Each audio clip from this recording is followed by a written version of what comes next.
Hey everyone! Welcome back to the Diary of English podcast, your absolute favorite, okay, our favorite place to learn English and just feel a bit better about life, you know? I'm Zara, and like always, I've got my amazing co-host Leo right here with me. Leo, how are you holding up today? Hey, Zara. I'm actually feeling really good today, like buzzing, ready to dive in. How about you? You sound alive. I'm good too. Honestly, yesterday I just stopped, sat on my couch, and stared at the wall for a second. And this thought hit me hard. Why do some people completely flip their lives around while the rest of us just stay stuck?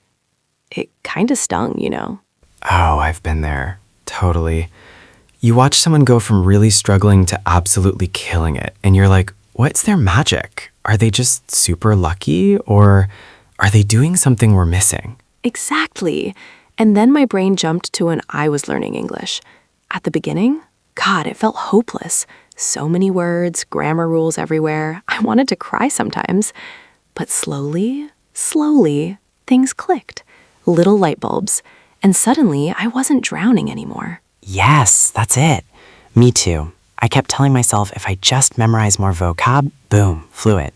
But nope, it wasn't just words. It was habits, mindset shifts, actually using the stuff instead of hiding behind flashcards. And that's when it really hit me, like a ton of bricks. Life works the exact same way. Big, shiny transformations, they don't just drop from the sky. It's not one giant leap. It's all those tiny, sometimes boring, daily choices. And that's what we're digging into today, how to actually change your life step by step. But wait, before we jump in, we've got something super cool for you guys. We made a free PDF just for you, real practical exercises to help you start moving. Inside, you'll find key takeaways from today, comprehension questions so you can check yourself, and some grammar drills to make your English feel stronger and more confident. And hold on, that's not even everything. We're also sprinkling in some really useful intermediate words and phrases throughout the episode today. Get ready, they're going to level you up. That's right, and we're actually going to dive deep into all those juicy words and expressions later in Charlotte's vocabulary section, where she's going to break them down super clearly, show exactly what they mean, and best part, demonstrate how to drop them naturally into real conversations. So seriously, stick with us, okay? By the end of this episode, you're walking away not just with practical steps that can actually change your life, but also with fresh English you can use right away to say exactly what's in your heart. I'm so excited for you. God, I love this part. You know, Zara, hearing us talk about those tiny daily changes that slowly reshape everything, it got me thinking, why do so many of us, even when we really want it, still stay stuck for years? Ooh, that's such a good question. Change sounds so sparkly, doesn't it? New chapter, fresh energy, finally becoming that version of yourself you keep picturing. But can I be brutally honest? Most people never get there. And it's not because they're lazy or weak. It's because real change is hard, like really hard. Let's just name the biggest things that keep people frozen. Yeah, number one, fear of screwing it up. That little voice goes, what if I try and I fall flat on my face? But you know what I always want to shout back? What if you try and it actually works? Every single person we admire has a graveyard of failures behind them. The only real difference, they refuse to quit. Exactly. Then there's number two, no clear direction. They feel this deep craving for better, but they have no idea where to even point the boat. So they wait. I need the perfect plan first. And while they're waiting, years slip by. Oh, and don't get me started on the inner bully, that constant background noise. I'm never going to be good at this anyway. I'm just not a language person. Those thoughts aren't facts, but they're poison. They kill momentum before you even start moving. And honestly, the sneakiest trap of all, waiting to feel motivated. I'll start when I'm in the mood, when life calms down, when everything lines up. Here's the secret nobody tells you early enough. Motivation doesn't come first. It shows up after you start. God, I still remember my own mess with this.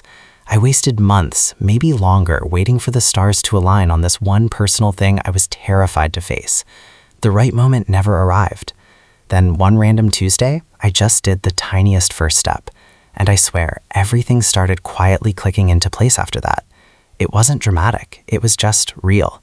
And that's usually how the good stuff begins. Oh, wow. That's such a good point. I totally remember feeling exactly the same when I was learning English. At first, I was just sitting there thinking, God, I'm actually terrible at this. I'll never get it. But then something clicked. I realized the only way out was through. I had to start speaking, even if I sounded stupid. Yes, exactly. And that's actually the most powerful moment, isn't it? Understanding what's secretly holding you back, that's step number one to completely changing your life. Once you see the wall clearly, you can finally start chipping away at it. So Zara, now that we've looked at what keeps people stuck, the real question burning in my mind is, how do we actually begin breaking free? That's where the magic of tiny daily improvements comes in. Most people, including me back then, think they need this huge, dramatic, overnight transformation. Spoiler, it almost never works that way. Real change is quiet, it's slow, it's almost boring at first. Have you ever heard of the 1% rule? Yes, I love this one. Improve just 1% every single day. And in a year, you're not 365% better, you're 37 times better. It's insane when you do the math. It's literally compound interest, but for your life. Exactly. And that's why habits are so powerful. James Clear says it perfectly in Atomic Habits. Habits don't just shape what you do, they shape who you become. Those tiny changes feel invisible at first, but over months and years, they literally rewrite your identity. Yes, love that. Like reading just 10 minutes before bed, practicing English for 5 minutes in the morning, or catching yourself mid-negative thought and quietly swapping it for something kinder. And honestly, the people who inspire me most aren't the ones with crazy intense routines. I know this one friend who became really fluent just by listening to English podcasts every single day while cooking dinner.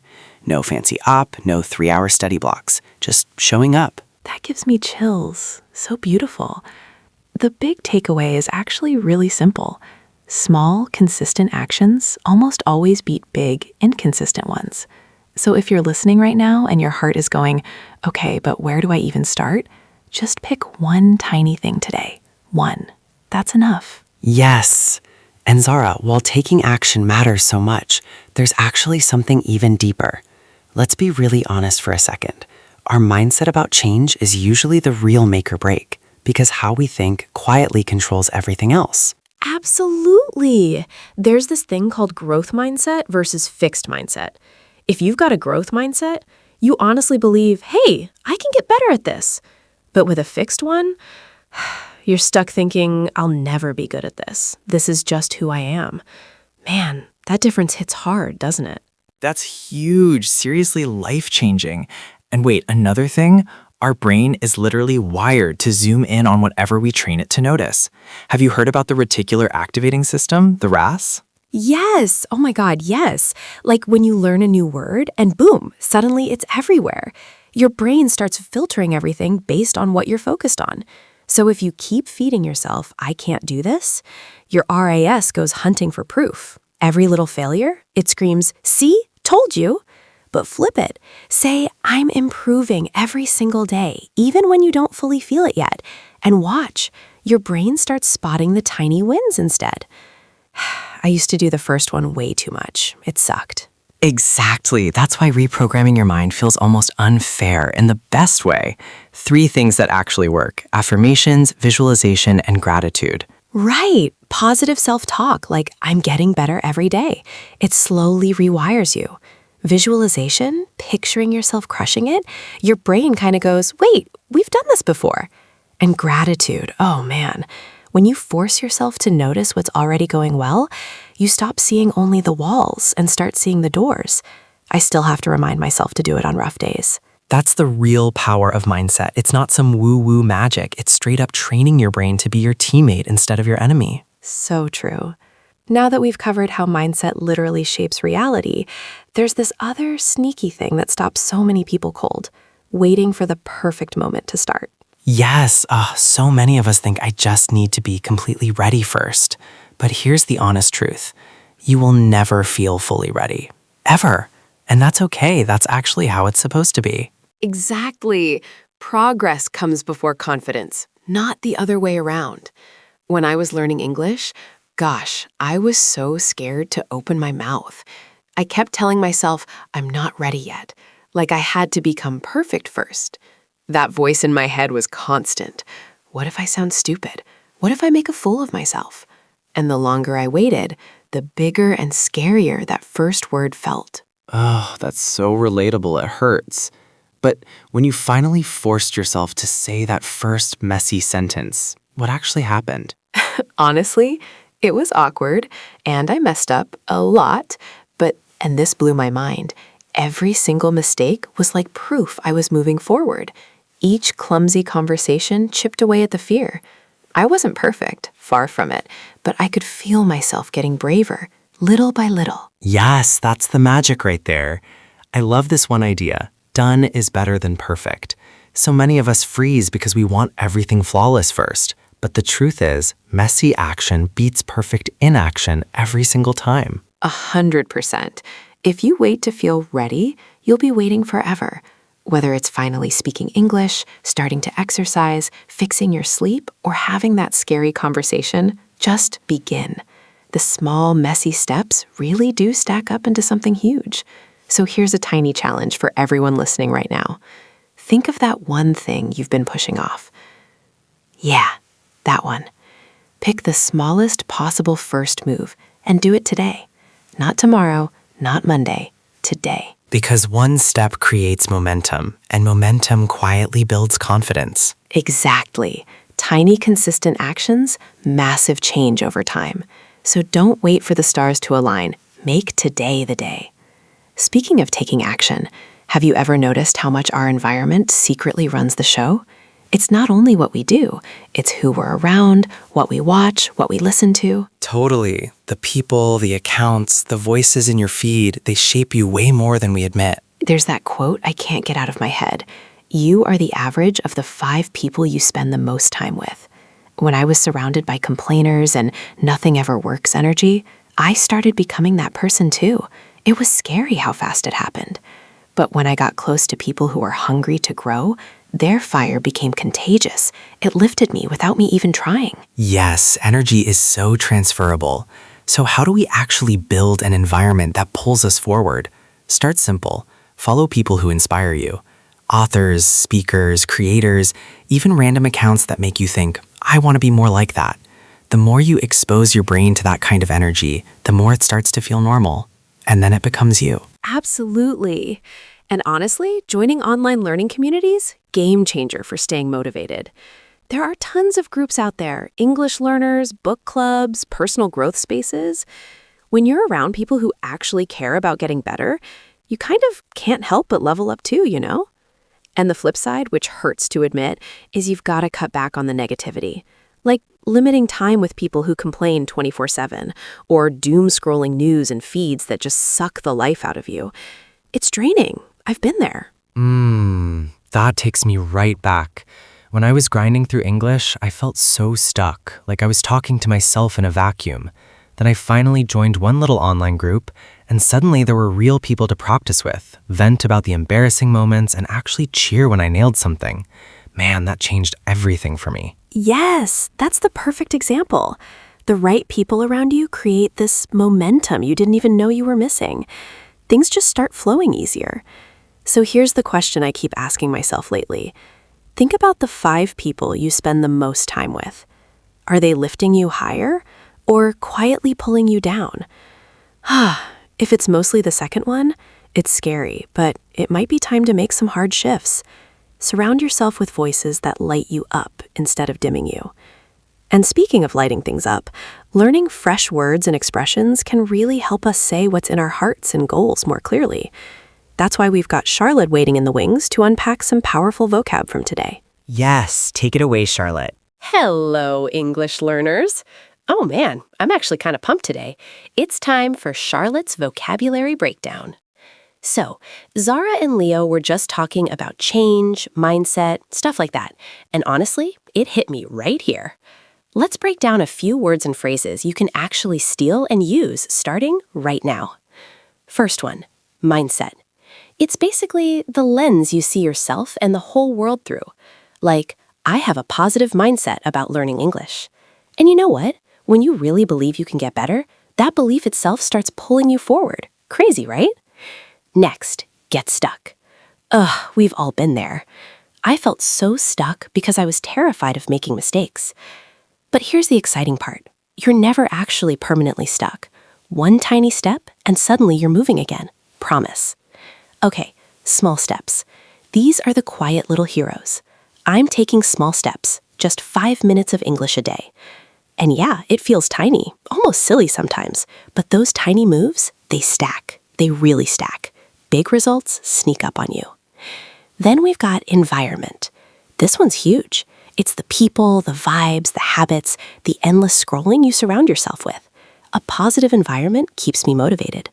Honestly, sometimes I have to force myself to choose better people and better content. It's not always easy, but it matters a lot. And last, progress. Not perfection, just forward. I'm not perfect, like not even close, but I'm making progress every single day. And you know what? That sentence alone makes me weirdly proud. Maybe it should make you proud too. Quick challenge, super quick. After this, try using just one word or phrase from today in a real sentence, even in your head, even quietly. Do it for me? And that's it for today's vocabulary breakdown. Now, back to you, Zara and Leo. Thank you, Charlotte. Wow, those phrases were actually so useful. Okay, Leo, if we could only leave our listeners with one big thing from today, what would you say it is? Like the heart of it all. Honestly, you have way more control over your life than you probably believe right now.